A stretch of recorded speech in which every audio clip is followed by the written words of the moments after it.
ढोलपुर गांव में एक बुढ़िया रहती है जो कि बहुत बड़ी दानवीर है। वो हर किसी की मदद करती है और मदद करते समय अमीर गरीब का कोई भेदभाव नहीं करती। पर वो बुढ़िया ढोलपुर गांव की मुखिया से बहुत परेशान है, क्योंकि मुखिया हमेशा अपने घर का कूड़ा उस बुढ़िया के घर के ठीक सामने डाल देता है। आज फिर मुखिया जी ने मेरे घर के आगे कूड़ा डाल दिया। कितनी बार कहा है कि कूड़ा कूड़ेदान में डाला करो, पर वो है कि मेरी सुनता ही नहीं है। आने दो उसको, कल एक बार अच्छे से समझाती हूँ। बुढ़िया अपने घर के सामने पड़ा कूड़ा दूर रखे कूड़ेदान में डाल देती है। पास में ही कूड़ादान रखा रहता है, क्या हो जाएगा अगर कूड़ा इसमें डाल दोगे तो? पर नहीं, इस बेचारी बुढ़िया को परेशान भी तो करना है। आने दो, कल अच्छे से खबर लेती हूँ। अगले दिन वो बुढ़िया सुबह उठकर अपना काम कर ही रही होती है कि तभी उसको खिड़की से मुखिया अपने घर की तरफ आता हुआ दिखाई देता है। मुखिया के हाथ में आज भी कूड़े का थैला है। बुढ़िया अपना काम करना छोड़कर घर के दरवाजे पर खड़ी हो जाती है।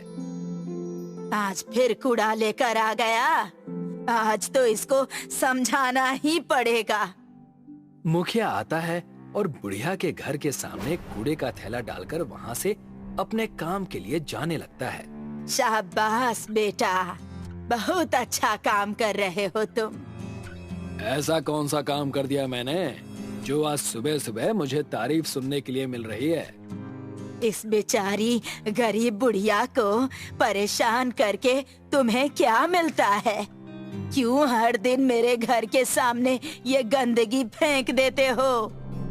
मैं हर सुबह घर से निकलता हूँ तो मेरी पत्नी मुझे घर का कचरा बाहर फेंकने के लिए कहती है। अब कूड़ादान तो मेरे रास्ते में पड़ता नहीं है, इसीलिए मैं यहाँ पर कूड़ा डाल देता हूँ। ये तो अच्छी बात नहीं है बेटा कि तुम अपने घर की गंदगी को साफ करो, किसी दूसरे के घर के आगे डाल दो। ये सब तो मैं जानबूझकर नहीं करता हूँ, मुझे काम पर भी जाना होता है, इसीलिए मैं जल्दी जल्दी के चलते यहाँ कूड़ा फेंक देता हूँ। और तुम मेरा काम बढ़ा देते हो बेटा, मुझे भी बहुत सारे काम रहते हैं। तुम तो एक जवान आदमी हो, यहीं पास में कूड़ादान रखा रहता है, वहाँ कूड़ा फेंक सकते हो। पर मैं बूढ़ी हो चुकी हूँ, खुद के काम करने के लिए अब मेरा शरीर साथ नहीं देता, और ऊपर से तुम हर दिन सुबह सुबह ये गंदगी यहाँ फेंक देते हो। बस बस, इतना भी मत सुनाओ मुझे। कल से नहीं डालूंगा तुम्हारे घर के सामने कूड़ा।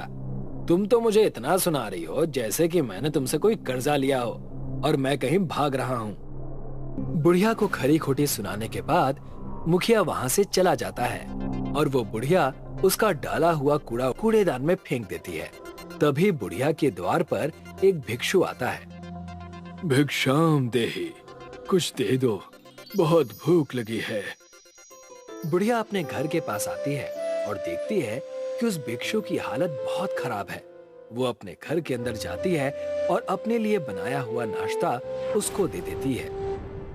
आपका बहुत बहुत धन्यवाद माई, कई दिनों से अनाज का एक दाना भी नहीं खाया था, आज पेट भरकर खाना खाऊंगा।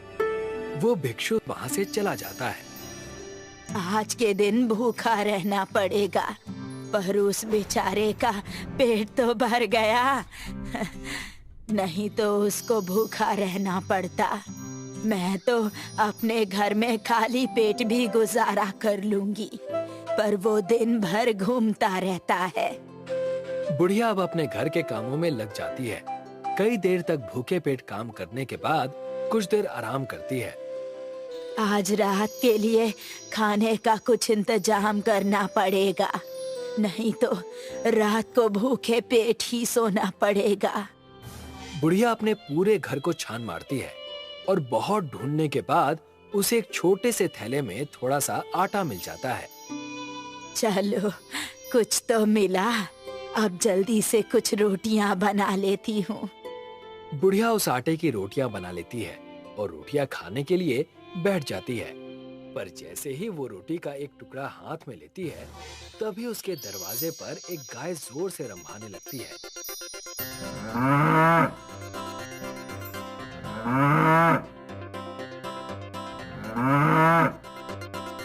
उस गाय की आवाज सुनकर बुढ़िया बाहर आ जाती है। जैसे ही वो बुढ़िया बाहर दरवाजे पर आती है, गाय फिर से रंभाने लगती है।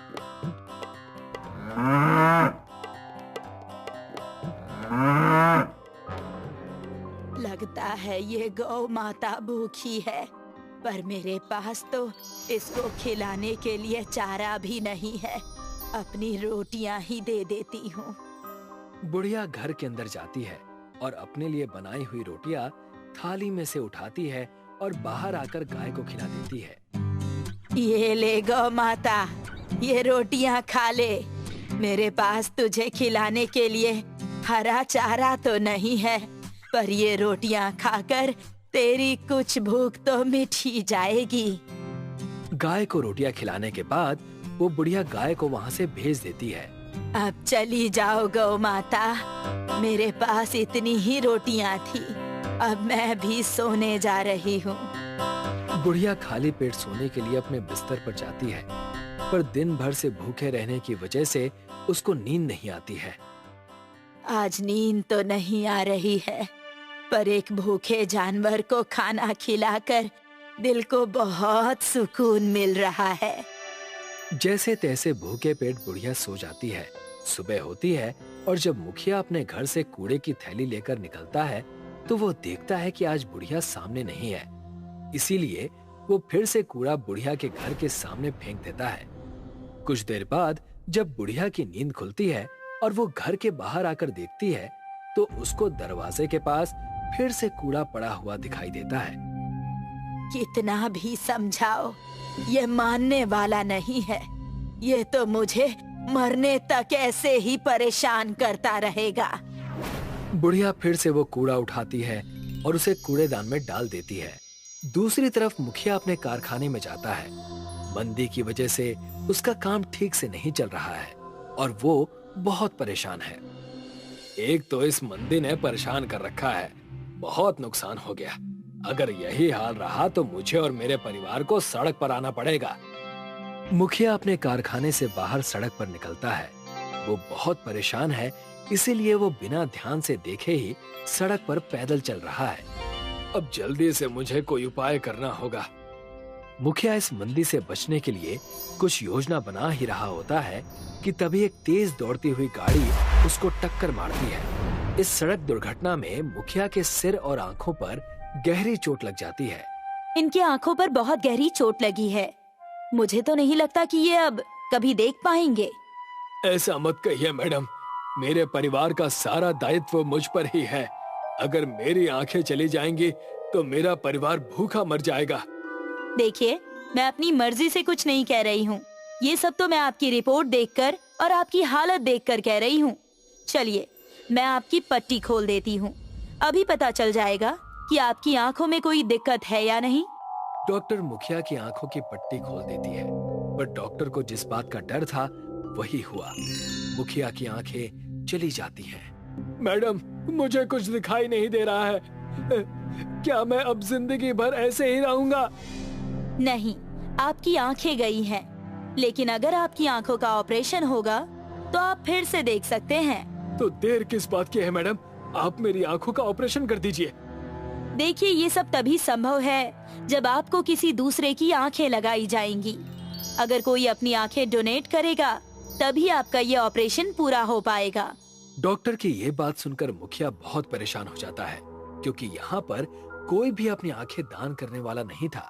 पर तभी हॉस्पिटल में वो बुढ़िया आती है जिसके घर के आगे मुखिया कूड़ा फेंकता था। कैसे हो बेटा?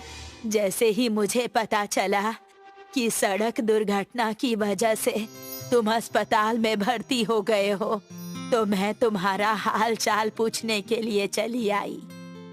मुखिया उस बुढ़िया को सारी बातें बताता है। मुखिया के अंधे होने की खबर सुनकर बुढ़िया बहुत दुखी हो जाती है और वो अपनी आंखें मुखिया को दान करने का निर्णय लेती है। मैं तो अब बूढ़ी हो चुकी हूँ बेटा, कुछ महीनों की मेहमान हूँ। इन आँखों की मुझसे ज्यादा जरूरत तुमको है। ये कैसी बात कर रही हैं आप? मैं तो आपका कोई नहीं लगता और आप मुझे अपनी आंखें दे रही हैं। और वैसे भी मैंने हमेशा आपको परेशान ही तो किया है। मेरा कोई परिवार नहीं है और मैं भी तो तुम्हारी माँ जैसी ही हूँ। अगर तुम्हारी माँ आज जिंदा होती तो क्या वो तुमको अपनी आंखें नहीं देती? डॉक्टर बुढ़िया की आंखें मुखिया को लगा देती हैं और मुखिया की खराब आंखें बुढ़िया को। ठीक है बेटा, अब मैं चलती हूँ। तुम अपना ख्याल रखना। तुम्हारे ऊपर तो पूरे परिवार की जिम्मेदारी है।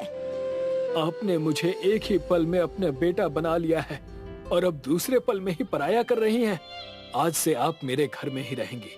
लोग बच्चे गोद लेते हैं, आज मैं एक माँ को गोद ले रहा हूँ। आज से आपका ये बेटा ही आपकी देखभाल करेगा। मुखिया उस बुढ़िया को अपने घर लेकर आता है और अब वो उनके परिवार का हिस्सा बनकर रहने लगती है। अब मुखिया के परिवार के सभी लोग बुढ़िया को बहुत प्यार करते हैं और उसका खास ख्याल रखते हैं। एक बार की बात है, एक गांव में एक बूढ़ी औरत रहती थी। बूढ़ी औरत के परिवार में कोई भी नहीं था, इसलिए वो अकेले ही रहा करती थी। एक बार बूढ़ी औरत की तबीयत बहुत खराब हुई, पर उसकी देखभाल करने वाला और उसे संभालने वाला कोई भी नहीं था। बूढ़ी औरत एक बच्चे को आवाज लगाती है, बेटा मेरे लिए कुएं से एक बाल्टी पानी ले आना। लड़का बूढ़ी औरत के पास आता है। बाल्टी तो आधी भरी हुई है, आप इतने पानी का क्या करोगे? बेटा, मैंने अपने बगीचे में बहुत से पौधे लगाए हैं और अब वो सूख रहे हैं। मुझे उनको पानी देना है। अरे दादी, आपकी तो जाने की उम्र हो गई है, पौधे लगाकर क्या करोगी? वैसे भी ये पौधे आपके किसी काम नहीं आने वाले। ये कैसी बात कर रहे हो बेटा? मैं इतनी जल्दी नहीं मरने वाली। देखना, इन पौधों के फल खाकर ही मरूंगी। अगर ऐसी बात है तो ठीक है, फिर इन पौधों में पानी भी आप ही डालिए। बेटा, मेरी तबीयत खराब है। तुम अगर कुएं से एक बाल्टी पानी लाकर दोगे तो मैं खुद ही पौधों में पानी दे दूंगी। आप खुद ही लेकर आइए ना, मैं कहीं नहीं जाने वाला। इतना कहकर वो लड़का बूढ़ी औरत के घर से चला जाता है। हे भगवान, ये क्या हो गया है आजकल के बच्चों को? बड़ों की जरा भी बात नहीं सुनते। मेरी कमर में दर्द है, नहीं तो मैं अपना काम खुद करती हूँ, पर अब तो लगता है कि खुद ही कुएं से पानी लाना होगा। बूढ़ी औरत बाल्टी में बचा हुआ पानी पौधों को देती है और पानी लेने के लिए चली जाती है। कमर में दर्द होने की वजह से बूढ़ी अम्मा ने एक लाठी भी साथ में रखी है। लाठी को अपना सहारा बनाकर बूढ़ी अम्मा कुएं से पानी निकालती है और पौधों को सींचने लगती है। धीरे धीरे काम करने से अब बूढ़ी अम्मा की तबीयत में सुधार आने लगा था। हे भगवान, तेरा लाख लाख शुक्र है कि अब मेरी तबीयत ठीक हो रही है। लोग सही कहते हैं कि काम करने से कोई बीमारी नहीं लगती। आज के बाद मैं बहुत सारे काम करूंगी जिससे मेरी हालत ठीक हो जाएगी। अगले दिन से बूढ़ी अम्मा ने सुबह जल्दी उठना शुरू किया। बूढ़ी अम्मा सूरज उगने से पहले ही उठ जाती और घर के छोटे मोटे काम कर लेती। अब थोड़ा योगा भी कर लेती हूँ जिससे मेरा शरीर स्वस्थ रहेगा। घर के छोटे मोटे काम निपटाने के बाद बूढ़ी अम्मा योगा करने लगी। योगा खत्म होने के बाद बूढ़ी अम्मा ने स्नान किया और पूजा करने के लिए मंदिर चली गई। हे भगवान, आप बस मेरी तबीयत में थोड़ा सुधार कर दीजिए, मैं तो और 100 साल जी लूंगी। मंदिर से लौटने के बाद बूढ़ी अम्मा ने नाश्ता किया और नाश्ता करने के बाद बगीचे में काम करने लगी। मेरे बगीचे में तो बहुत घास फूस हो गई है, जल्दी से इनको हटाना होगा, नहीं तो पौधे खराब हो जाएंगे। बूढ़ी अम्मा कुदाल लेकर सारी घास फूस को उखाड़ लेती है और कुएं से पानी लाकर पौधों को सींचने लगती है। आज तो बहुत काम कर लिया, अब थोड़ा आराम करती हूँ। बगीचे का काम निपटाने के बाद बूढ़ी अम्मा घर में आराम करने चली गई। इसी तरह से बूढ़ी अम्मा अब हर दिन अपना काम पूरी मेहनत और लगन से करने लगी। बूढ़ी अम्मा को इस तरह से काम करते देख गांव वाले उसका मजाक उड़ाने लगे। अरे ये बूढ़ी अम्मा इस उम्र में भी इतना काम करती है, लगता है ये अपनी शादी की तैयारियां कर रही है। इस आदमी की बात सुनकर सभी लोग ठहाके मारकर हंसने लगे। अरे भाई सही कहा आपने, भला इस उम्र में भी कोई काम करता है क्या? अब हमें ही देख लीजिए, हम तो जवान हैं, हट्टे कट्टे हैं, फिर भी कोई काम नहीं करते। हाँ पर एक बात है गुरु, इस बुढ़िया को मानना पड़ेगा। ये सुबह रोज जल्दी उठ जाती है और फिर हमेशा मंदिर भी जाती है, अपने सारे काम खुद से करती है। पता नहीं इसके दिमाग में क्या चल रहा है यार, पता नहीं। पर लगता है बुढ़िया जवान होती जा रही है। क्या कहते हो भाई साहब? क्या कहा? जवान होती जा रही है? क्या जवान होकर चांद पर जाने की तैयारी करेगी हैं? अरे चलो उसी से पूछ लेते हैं। चलो। ये दोनों आदमी बूढ़ी अम्मा के पास आए। अरे अम्मा, लगता है तुम यात्रा पर जाने की तैयारी कर रही हो। तुम्हें ऐसा क्यों लग रहा है बेटा? अरे तुम इतना काम करती हो, क्या करोगी ये सब करके? वैसे भी अब तुम्हारी ऊपर जाने की उम्र हो रही है, अब बस कुछ ही दिनों के मेहमान हो तुम। ठीक कहा ना भाई साहब मैंने? हाँ भाई साहब ठीक कह रहे हो। अम्मा की उम्र देखकर तो लगता है शाम तक लुढ़क जाएंगी। नहीं बेटा, ऐसा नहीं है, मैं तो अभी 100 साल और जीऊंगी। अरे तुमको भगवान ने 100 साल जीने का आशीर्वाद दिया है क्या? कुछ ऐसा ही समझ लो बेटा, तुम्हारी समझ में तो ये बात नहीं आएगी। उड़ा लो मेरा जितना मजाक उड़ाना है, ये बेचारी बुढ़िया तुम्हारा कर भी क्या सकती है। दोनों आदमियों ने बूढ़ी अम्मा का बहुत मजाक उड़ाया और इसके बाद दोनों शराब पीने के लिए चले गए। बूढ़ी अम्मा को इनकी बात का बुरा लगा और वो यहाँ से सीधी मंदिर चली गई। हे भगवान, मैं इतनी मेहनत करती हूँ और इस गांव के लोग बहुत कामचोर हैं, उसके बाद भी ये लोग मेरा मजाक उड़ाते हैं। मेरी तो किसी से कोई दुश्मनी भी नहीं है, फिर भी सभी कहते हैं कि मैं मरने वाली हूँ। बूढ़ी अम्मा की बात सुनकर भगवान प्रकट हो जाते हैं और बूढ़ी अम्मा से कहते हैं, जैसा तुम सोच रही हो ऐसा कुछ भी नहीं है। आज के बाद तुम जितना काम करोगी, जितनी मेहनत करोगी, तुम उतनी ही जवान होती जाओगी। भगवान का आशीर्वाद और प्रसाद लेकर बूढ़ी अम्मा घर आई और अपने हमेशा के काम करने लगी। भगवान के आशीर्वाद और मेहनत करते जाने से उसकी उम्र कम होती जा रही थी और देखते ही देखते एक हफ्ते में बूढ़ी अम्मा की उम्र 50 साल हो गई और उसकी बहुत सारी बीमारियां भी खत्म हो गई। अब बूढ़ी अम्मा की कमर भी सीधी हो गई थी। अपने शरीर में ये बदलाव देखकर बूढ़ी अम्मा और ज्यादा मेहनत करने लगी और 1 महीने में बूढ़ी अम्मा की उम्र 30 साल की हो गई। अब बूढ़ी अम्मा पूरी तरह से जवान और खूबसूरत हो गई थी। दूसरी तरफ वो 2 आदमी जो मेहनत नहीं करते थे और काम चोरी करते थे और नशा करने की वजह से उन दोनों आदमियों को बीमारी लग गई, जिससे उनकी कमर टेढ़ी हो गई और उन्हें अब झुककर चलना पड़ता था। एक दिन जब वो बूढ़ी अम्मा के घर के सामने से गुजर रहे थे तो उसे देखकर दोनों चौंक गए। अरे ये बुढ़िया तो जवान हो गई। अरे मूर्खों, मैं तो बूढ़ी कभी थी ही नहीं। मैंने तो अपने आप को हमेशा जवान समझा और मेहनत की और उसका फल मुझे ये मिला। पहले मैं दिमाग से तो जवान थी ही और अब शरीर से भी जवान हो गई हूँ और तुम लोग काम चोरी करके और नशा करके बीमार और बूढ़े हो गए हो। मुझे तो तुम्हारी हालत देखकर तुम पर दया आती है। अरे हमें माफ कर दो बहन जी, हमसे गलती हो गई, हमने आपका बहुत मजाक बनाया। कोई बात नहीं, तुम्हें अपनी गलती का एहसास तो हो गया। ये लो प्रसाद, इसे खाओ और अब से तुम भी मेहनत करना शुरू कर दो और कुछ ही दिन में तुम्हारी सारी बीमारियां ठीक हो जाएंगी और तुम भी जवान दिखने लगोगे। दोनों आदमियों ने औरत से प्रसाद लिया और उसे खाकर दोनों जी भरकर मेहनत करने लग गए। मेहनत करने से देखते ही देखते 1 महीने के अंदर दोनों आदमियों की बीमारी ठीक हो गई और वो जवान और स्वस्थ हो गए। सीख, हम सिर्फ अपनी सोच से बूढ़े और बीमार होते हैं। अगर हम चाहें तो हम बुढ़ापे में भी मेहनत करके जवान रह सकते हैं। मेहनत करने वाले आदमी को कभी कोई बीमारी नहीं लगती। हमेशा कामचोर आदमी ही बीमार पड़ते हैं। इसलिए हमें मेहनत करने से कभी नहीं घबराना चाहिए।